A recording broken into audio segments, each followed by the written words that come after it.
That's right. What's going on, everyone? And welcome back to another episode of Bridging the Gap here on the Jersey First TV network. As always, I'm AJ Malillo, And I'm Stephen Rambola. and you can catch Bridging the Gap all the time, anytime on OnNJ.com on demand. You can also check us out on Jersey First TV on YouTube, where you can also check out Real Talk with Fernando and the Nader Narrative. You can also check us out on jerseyfirst.org, where you can sign up for the pledge and sign up for our newsletter.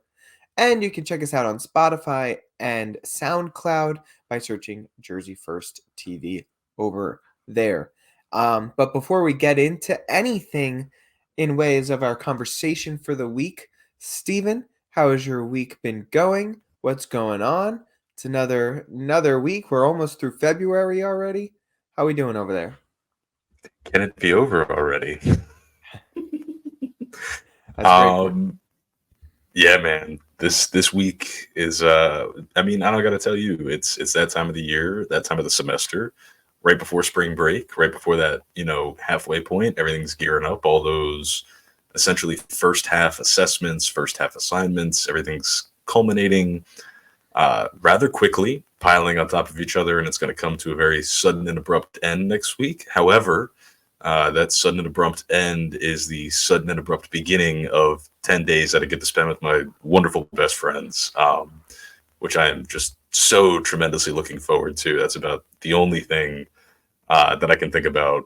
If I'm not preoccupied with some sort of intellectual discussion in school or on this forum, I'm simply just like counting down the days because it's been that stressful this go around. But not to say that the stress is winning, not even to suggest that at all.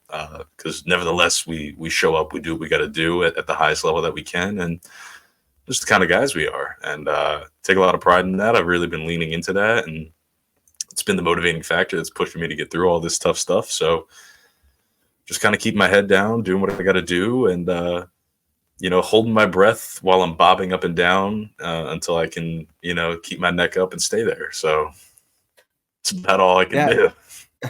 no, I completely understand. This is like that week, 2 weeks before spring break hits. It's like the grind of the semester. It's the dog days of winter, basically, right? It's cold Yeah, out. Not by you. You're beautiful and no. sunny and like coldest 65, right? But I was up gonna here, say, it's not a cloud in the sky today. exactly. I mean, it was pretty nice today, I will say. But overall, like it's cold up here. It gets dark early. It's the sun is finally starting to be rising as I wake up again, so that's nice. But like it's just dark and dreary and you're in the middle of winter and it stinks, but we're almost out of it.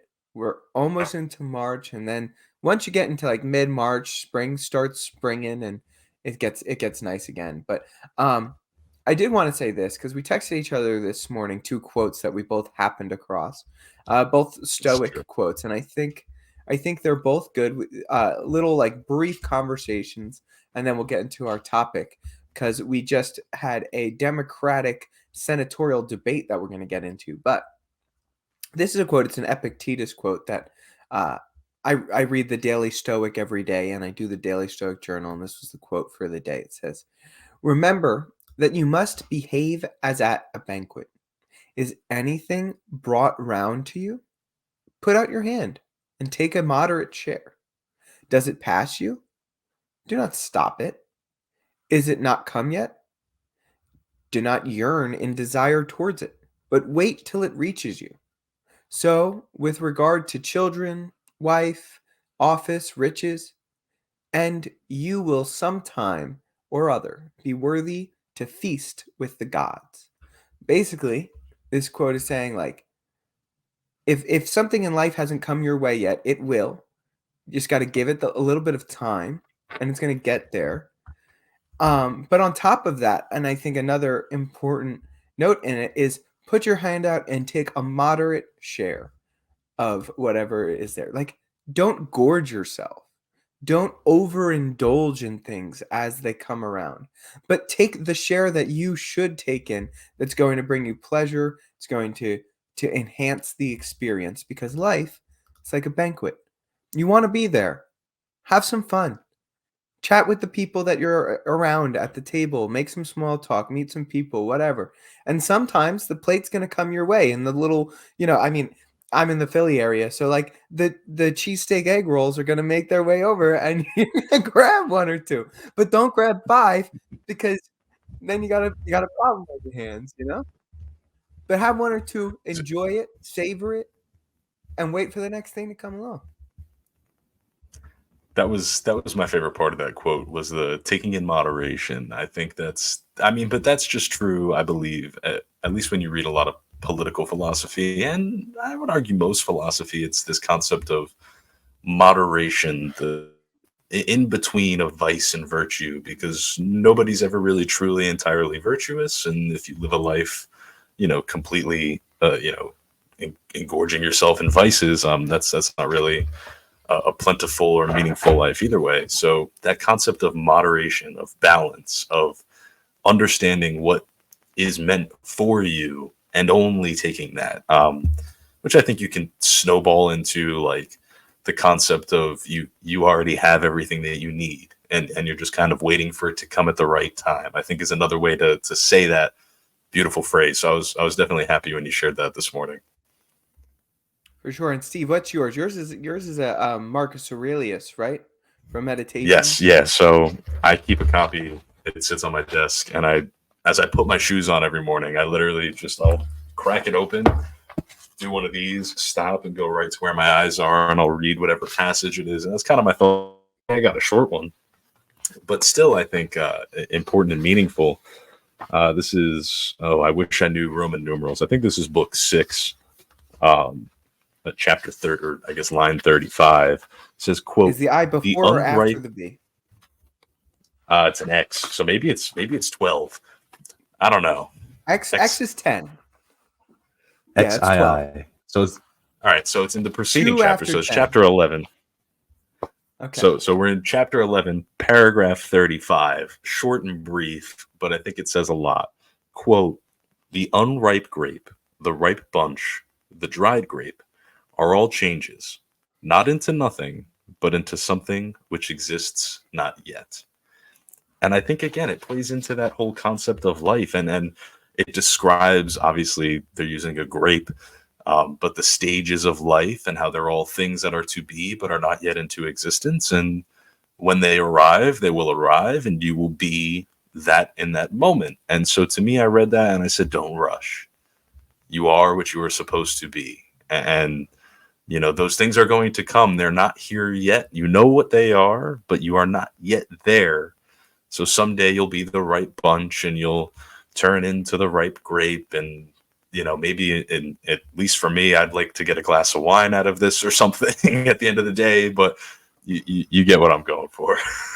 For sure. And I think it's important. It's like it's like the seasons that I kind of briefly mentioned, how we're going to into March and it's going to be spring. It's going to be nice again. It's like life happens in seasons, and sometimes you're the bear grape. What would it be? Grape bush or something like that. Grapevine. That's the one. Mhm. Yep, that's the So one. the grapevine it doesn't have grapes all year round, right? You need to have the seeds to be pollinated to then grow the grapes to then the grapes become ripe, and sometimes those grapes aren't picked, so they wither off and die. And I think that's kind of your life is the vine, not necessarily the grape. So there's going to be a part of your life that there's no grapes. There's going to be a part in your life that you have just developing grapes and then ripe grapes and then the grapes that wither away. But you're the vine, you're always there. That's a really great interpretation of that. And sometimes I'm known for a thing or two when it comes to thinking about things. Some people say. I think the bigger moral of the story here, I mean, at least for you and I can say this to be true. Stoic philosophy, because Epictetus, similarly a Stoic, like Marcus Aurelius, it just, something about it is, granted the language is antiquated, of course, but it's simple. And the truths that these passages discuss are universal. They transcend time. They were true when Marcus Aurelius was writing them in ancient Rome, the same way that they're true today as you and I sit here to talk about them.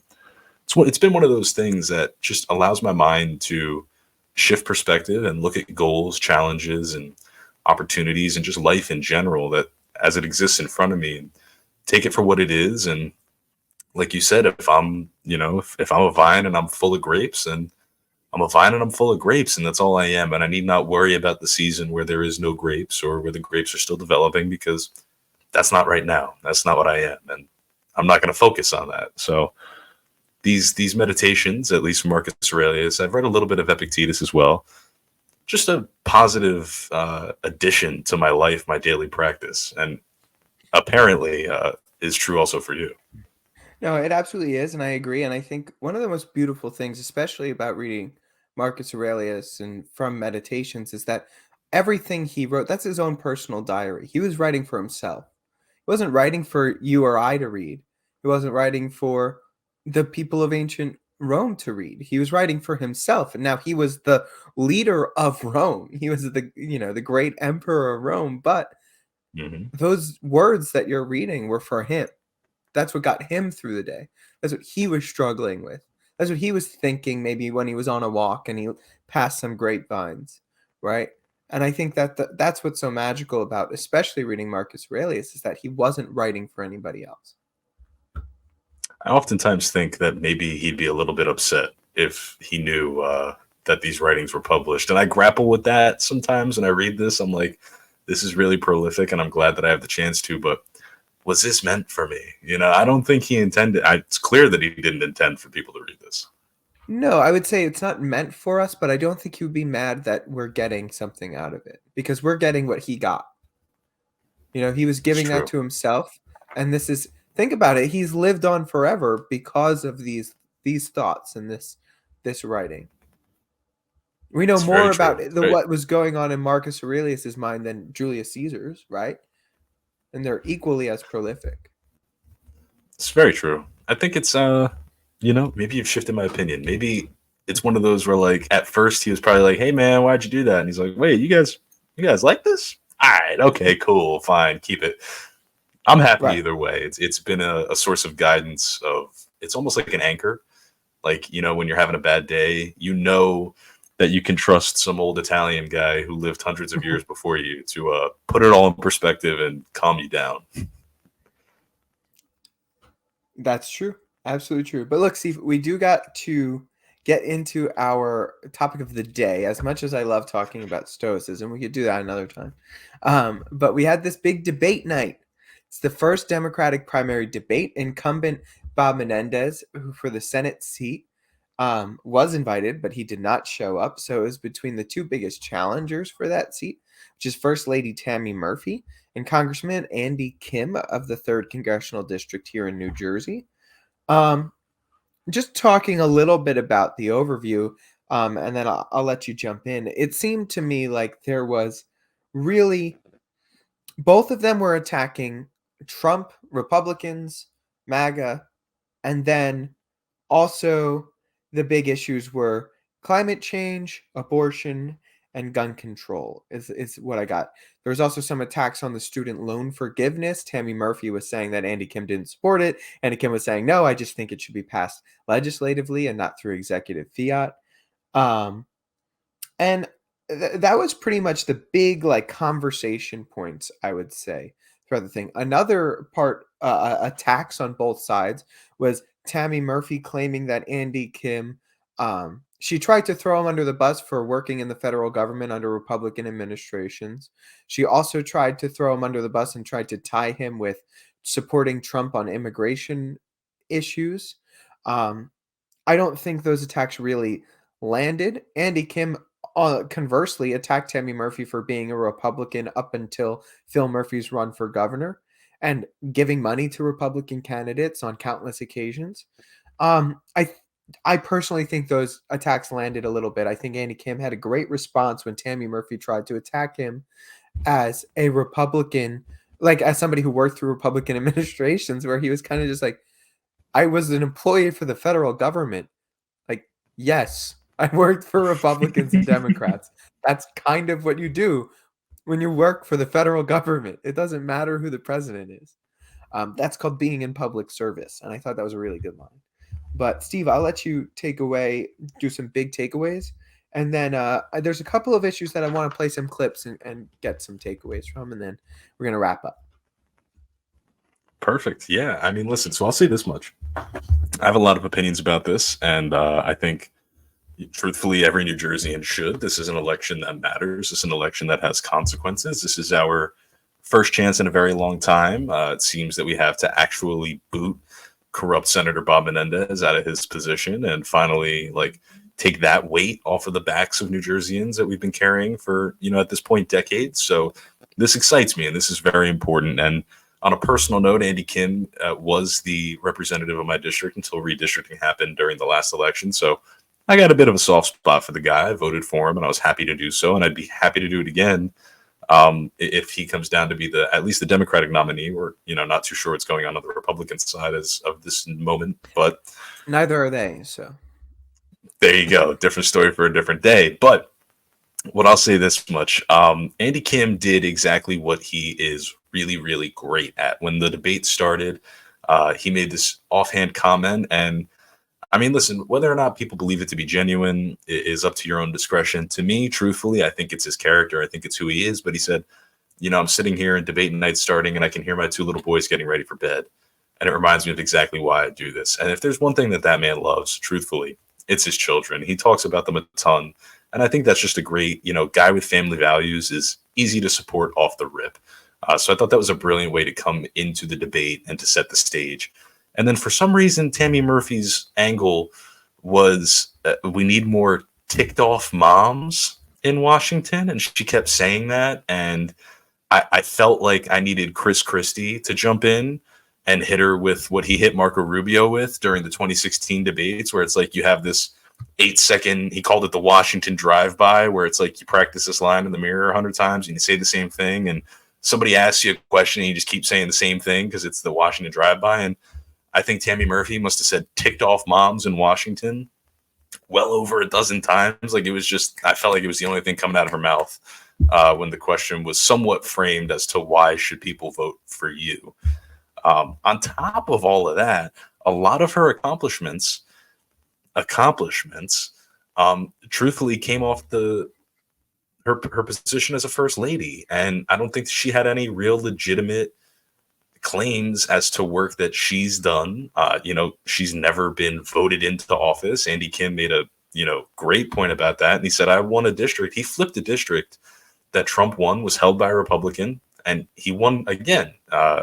So he proved, and he made this many times, and I think it's a valid case that if the Democrats want a shot against whoever the Republican nominee is, assuming that Senator Menendez is either in jail or not running, and he's not the nominee, that he has the ability to be appealing to moderates across political parties. And again, Tammy Murphy has never been elected to office. And like you said, I agree with you. I think the points that he made about her support for Republicans, quite literally up until her husband was running as a Democrat for the governor of New Jersey, it is pretty glaring if I'm a Democratic voter who is trying to decide who I want to represent my party going into this.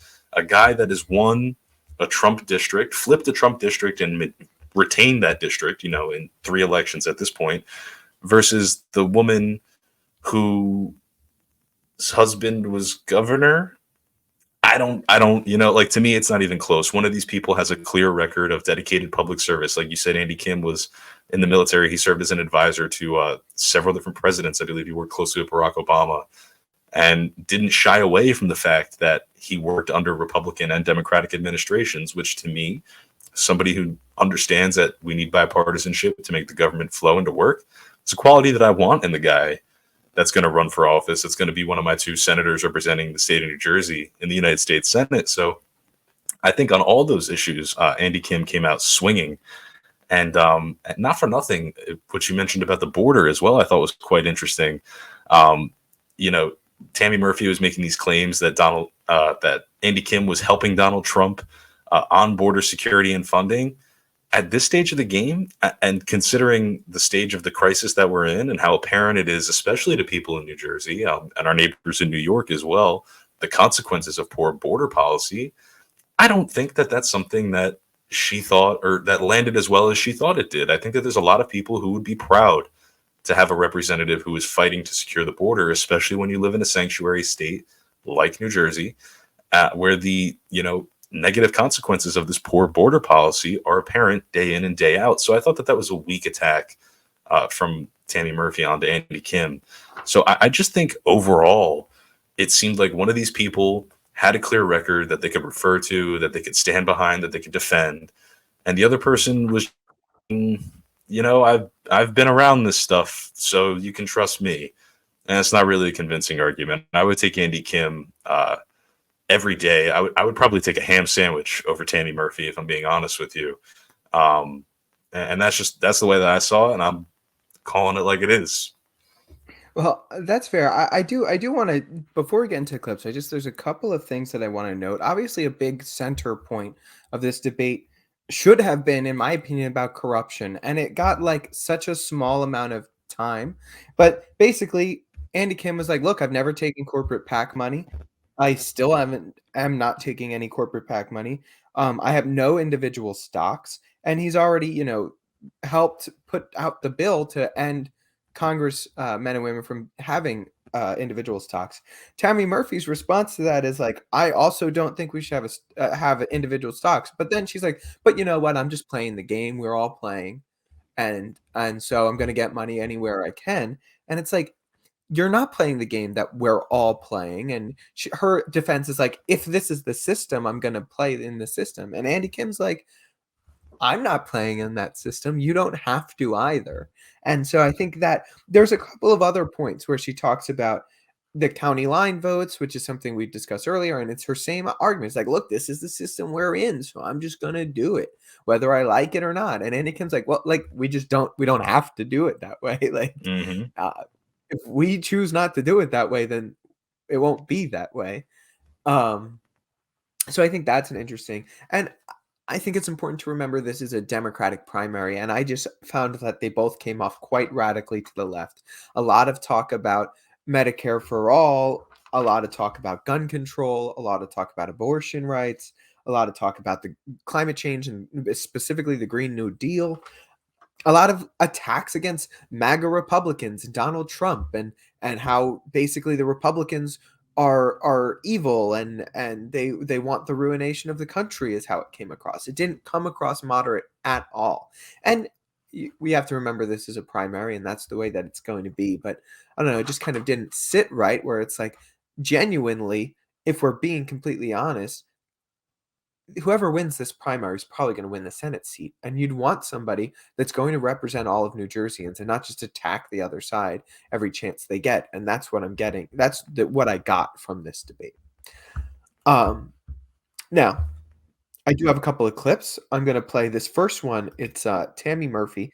The question was about gun control. And I think her answer is very interesting for a very particular reason. And we're going to play it. And then I'm going to, Stephen, let you decide. What do you think? I would just say this. Guns are the leading cause of death for our children in the United States. There is an urgent need to do something here. New Jersey is in a great place. We're one of 2 states in the country that has an A from the Giffords Law Center, and we have very common sense gun safety measures on our books, which is fantastic. The problem is that our borders are porous, and if anyone should choose to fill a truck with any kind of weapons and drive right into one of our communities, we would be defenseless. So in order for us to truly feel that we are safe in our communities, this has got to be taken up to the federal level. I agree. Stronger background checks, red flag laws, don't allow guns into the hands of people who have been convicted of domestic violence, and assault weapons ban, of course. But I would further say to you, the whole conversation needs to shift. In the United States right now, we're not going to be able to take someone's gun away and have them accept that. This is a health epidemic. It has to be treated as such, and that is the way I would tackle it. So I think there's a couple of things that are very interesting about that clip, right? Her framing of it being a mental health epidemic, I think is fair, and I think that's a Republican talking point. And so, like, very good, Tammy. I agree with you there. Now, the other point that I just kind of want to point out and really examine is her argument of saying, look, New Jersey has great gun control laws, but we have porous borders. Anyone can just drive across the border with guns in the back of a van. We would never know. And to that I say, Tammy, you're right.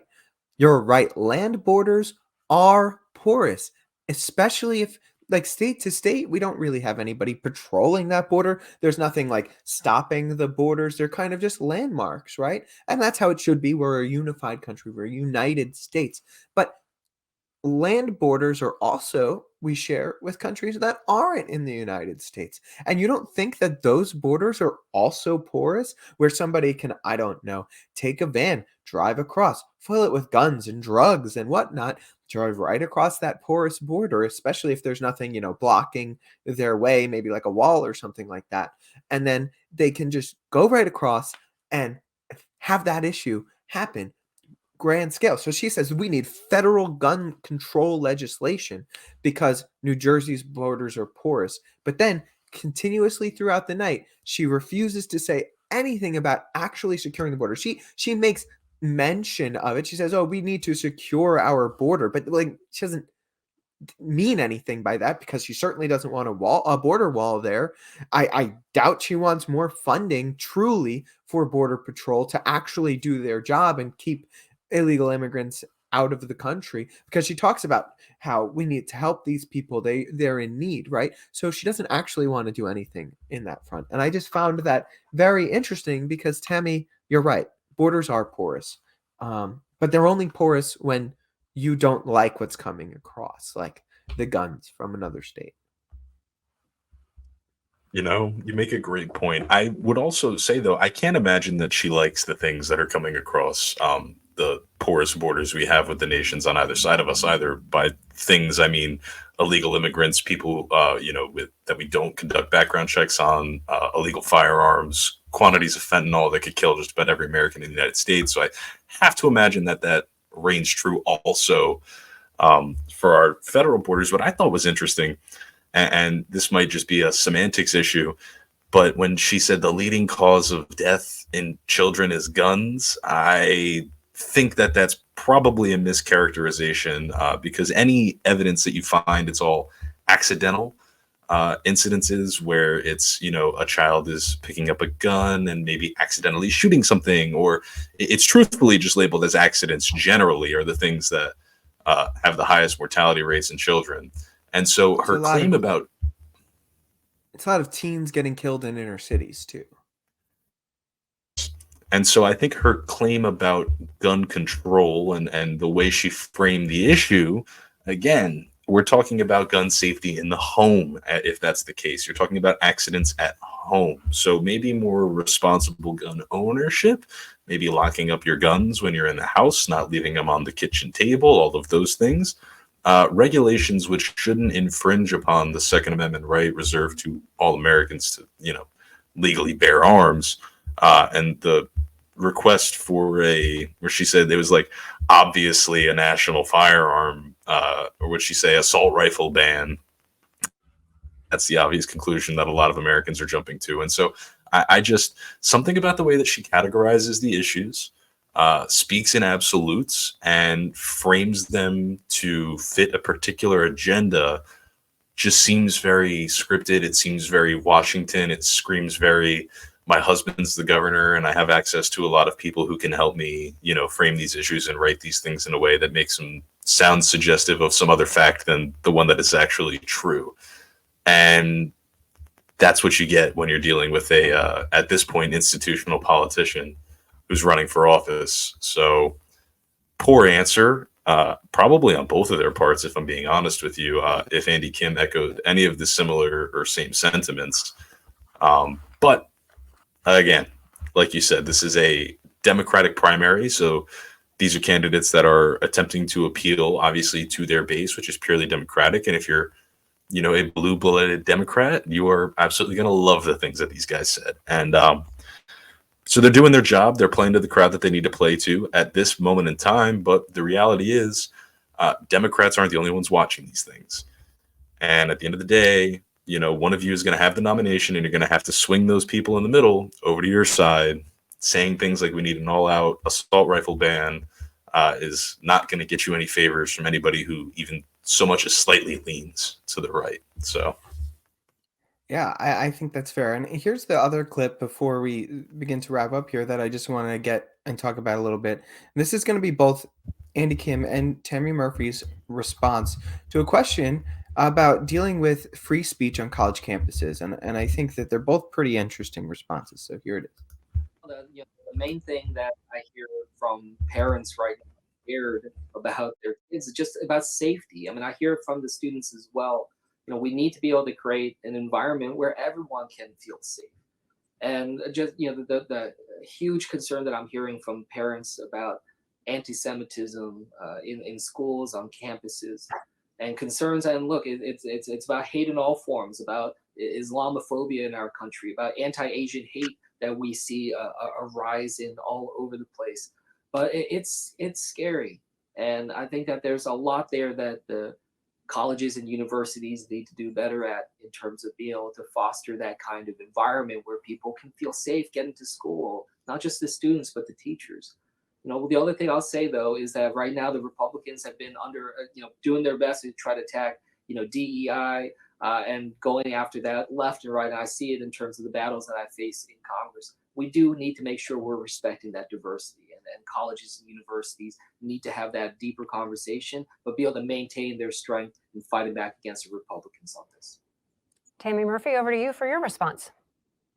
Yeah, I would say that Donald Trump opened Pandora's box, and we have never been able to get that genie back in. We are so disrespectful of one another. We are so unkind, and we don't put ourselves in one another's shoes anymore. We just kind of plow ahead, and we need to find a way to be more respectful. It's one of the reasons why I really would like to go to Washington, because I think that we need more women in the conversation in the Senate. When there are women who join a conversation, you find, and statistics will show this, that enterprises are happier, they're more successful.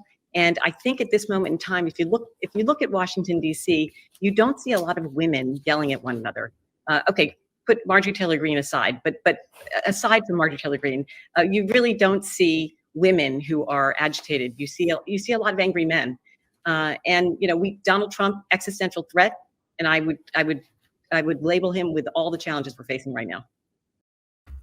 So what's so interesting about this clip? First of all, I think Andy Kim's immediate thing of like safety being a number one on college campuses is kind of malarkey, right? Nobody's not safe on a college campus. And I don't care what anybody says. Stephen, we have been at this point on college campuses for the better part of the last, 6 years, 7 years? Nobody's not safe. Are you kidding me? Like, you might be scared to say your opinion, usually if you're on the right side of the political persuasion, not the left. But other than that, like a little social ostracization, sure, maybe, but like actually scared about the violence on college campuses. Like, I am sorry. I went to one of the biggest state schools in the state of New Jersey. I go to now a private Catholic school. I've never once actually seen any actual threat of violence against another student that wasn't like a one-off, like actual harassment case. You know what I mean? Like, that wasn't like, it's just not true. It's like, I'm scared to be on college campus. It's like, no, you just live too much in your cell phone. I'm sorry. Like, walk around a little bit, breathe. Go outside and get some sunlight and fresh air. And I promise you'll see everybody else is fine on your college campus or walking around the quad playing Frisbee or something. Like, just, it's not an actual issue. So just get over that, first of all. And then Tammy Murphy's answer is even worse, because her answer is like, Donald Trump is bad. I was like, okay, we know you're a Democrat. You don't like Donald Trump. Great. Next point. Women. Like, I don't know what that has anything to do with free speech on college campuses, but women in Washington. It's like, there's a lot of women in college, you know that, Tammy. Like, actually, a majority of the people in college right now are women. And we have this issue of free speech. So I don't know what your argument there is. I don't think it matters. But then, so she goes, Donald Trump And then she says women. And then she makes that like classic cheesy Washington line, like Marjorie Taylor Greene, though, ha ha ha, bad Republican. And then she says Donald Trump again. Like, I don't even know what kind of answer that is. It's not an answer to a question. At least Andy Kim answered the question. I disagree with it. I think it's poor. It's a poor answer, but like, at least he answered the question. You are completely correct. So yeah, all right. I'll work in reverse. Tammy Murphy, I think, maybe gave possibly the worst answer that she could have given. And I think with anybody who has ears that are tuned to hear the things that surround the buzzwords of Democrat or Donald Trump woman and Marjorie Taylor Greene, understands that what she said is absolute nonsense. And I would offer to Tammy Murphy that the concept of free speech and the importance of free speech, especially on a college campus, is to facilitate discussion. And this might not be the popular thing to say, but unfortunately, my speech doesn't have to make you comfortable. That's my right as an American, point blank, period. And so if you really want to come to the table and you want to have a discussion about free speech, you should use your speech in a manner which is inclusive and makes people want to have a discussion with you and makes people who disagree with you maybe not feel villainized or victimized. Or there's a lot of Republicans in this country. There's a lot of people who have conservative values that don't like Donald Trump. But when you lump in those people with the buzzwords of Donald Trump, Marjorie Taylor Greene, you're doing a great job at alienating people. The people that you claim are unwilling to come to the table, they're unwilling to come to the table because you're not affording them an opportunity to sit at the table just by the way you speak about them. And this goes on both sides, but we're talking about Tammy Murphy and then, this particular conversation. So, my comments are directed at her and Democrats at large. And then Andy Kim, similarly, his point about safety, like you said, I've been on college campuses for the better part of 7 years, over half a decade. I've never once felt unsafe. Especially in a place where I can speak publicly my mind. If anything, it makes me feel more comfortable that I can be surrounded by people who, regardless of what I have to say, at least show me the respect and decency to allow me to say it and not ostracize me point blank for saying it. And so, my speech doesn't have to make you feel comfy, Andy Kim. It doesn't have to fill you with joy and you want to go hear all these people talking this, that, or whatever. And I think the issue of safety is so far separated. The instances where, controversial speech actually turns into violent events. I think oftentimes there's provocation in there that is outside of the scope of the speech that's being targeted or ultimately going to be caused or blamed for whatever that negative outcome is.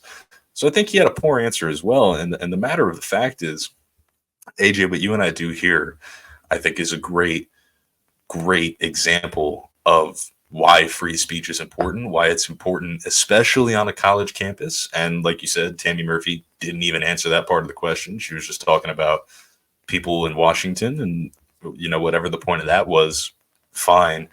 But we're here to learn. We're here to learn from each other. We're here to share ideas. We're here to come together, build new things, all supposedly with the common goal of leaving this place, the world, this country, this great state of New Jersey, better for our children and our grandchildren. And if we speak in a way that makes others feel like they can't come to that table, they can't contribute to that, or their contributions are pointless, cause violence, or, harassing or whatever term we want to use to demonize the speech of others, you're doing a really great job at preventing those conversations from happening. And that is exactly why we're in the position that we're in. And on top of all that, for Tammy Murphy to act like Donald Trump is the guy that sent all this spiraling into this nonsense, you've made specific mention of it so many times, but wasn't there an election in like 17 something where somebody was calling another person a hermaphrodite? And like, politics have been dirty, and to act like Donald Trump started this is such a baloney point to make. And she's grasping at straws. She's trying to appease the super left Democrats that have voted her husband in twice now, and just completely misinformed, didn't answer the question. And her answer to a question that wasn't even asked was bad anyway. So if she answered the actual question, I can't imagine it would have been much better. No, fair. And it's the election of 1800, Thomas Jefferson and John Adams. They were John Adams was dead, supposedly, and Thomas Jefferson was a hermaphrodite. And to your point, like Donald Trump is a symptom, not the disease of our country, Correct. right? This has been going on, this social strife has been happening since before Donald Trump entered the political scene. And that being and on top of all of that, Stephen, exactly to your point, and I can hear it now. It's like, of course, you guys don't feel scared on a college campus. You're two straight white men. And it's like, okay, again, we've been on college campuses for the better part of a decade now. Let me tell you something and make it crystal clear. Nobody is scared to speak actually on a college campus. And I can tell you with an actual degree of certainty that if anybody should feel frightened to speak on a college campus, it's the straight white guy because they're going to get shouted down. And I don't really care what feathers are ruffled by saying that. It's like step foot on a college campus, and you'll see it's true. I'm not scared to talk because I'm a confident guy and I don't really care what you say or think about me. Like I care what you say and think. I'll listen to it and I'll have a conversation with you. But other than that, I couldn't care less. Um, but if we're being honest, other the quote unquote marginalized groups in our country on a college campus have just as much free speech, if not more, than anybody else. And they exercise it just the same as everybody else. This idea of safety and scaredness, or that's not even a word, but you know what I mean? Being scared Yeah. and being unsafe, it's just malarkey, to quote Joe Biden. I would agree with you, and I think what I'll say, and this will be my final, thoughts on this, is similarly like I'm confident in who I am. I'm confident in what I believe, and does it help that I'm, tall and I have tattoos? Nobody's really going to say anything to me when I open my mouth. Sure, fine.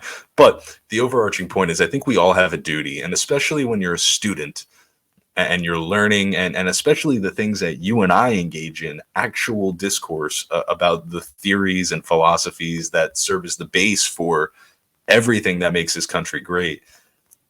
When you believe something and you have a platform, whether that platform is you raise your hand in a classroom and you want to offer a contentious thought just to spark a discussion, or it's a platform like you and I are, grateful to have here on, Jersey First. I think that it's your duty, it's your civic duty as a citizen to use that freedom of speech to express your thoughts and to engage in riveting discussion that has a purpose of uniting ideas. And if you can't unite, at least trying to understand the person that you're having a discussion with. So when you walk away, you are both better because of it.